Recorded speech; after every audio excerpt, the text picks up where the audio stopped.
আপনাদেরকে এই মুহূর্তে সরাসরি যুক্ত করেছি ঢাকার রমনা থানার সামনে থেকে। ঢাকা শহরে বেশ কিছুদিন যাবৎ অটো রিকশার যে দৌরাত্ম্য বেড়েই চলেছে, তারই প্রেক্ষিতে এই রমনা থানার সামনে আমরা দেখছি রমনা থানার পক্ষ থেকে একটি টেম্পার দেয়া হয়েছে।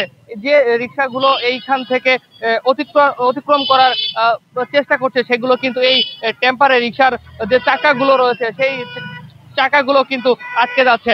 এই রিক্সাগুলোকে আমি দেখছি যে এই টেম্পারের সাইড দিয়ে যে রাস্তা রয়েছে সেই রাস্তা দিয়ে কিন্তু রিক্সাগুলো বের হয়ে যাচ্ছে, কিন্তু অন্যান্য যে যানবাহনগুলো রয়েছে সেই যানবাহনগুলো এখান থেকে পার হতে কিছুটা ভোগান্তি পোহাতে হচ্ছে, যার কারণে আমরা লক্ষ্য করেছি এই রাস্তায় কিছুটা যানজটও তৈরি হচ্ছে।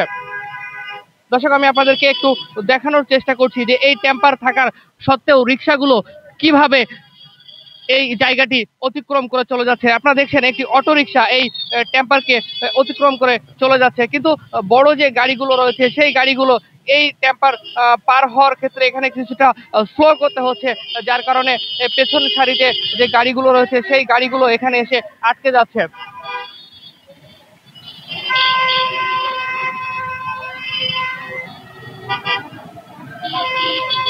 দর্শক, আপনাদেরকে আমি এই মুহূর্তে সরাসরি দেখাচ্ছি রমনা থানার সামনে থেকে। এখানে যে রিক্সাগুলো আটকানোর জন্য যে টেম্পার দেওয়া হয়েছিল রমনা থানার পক্ষ থেকে,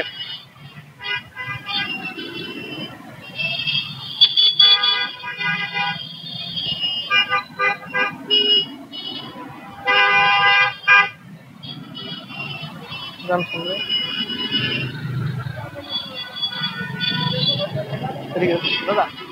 তো দর্শক, এই ছিল আমার কাছে রমনা থানার সামনে থেকে রিক্সা আটকানোর যে টেম্পার দেওয়া হয়েছিল সেই টেম্পারের সবশেষ পরিস্থিতি।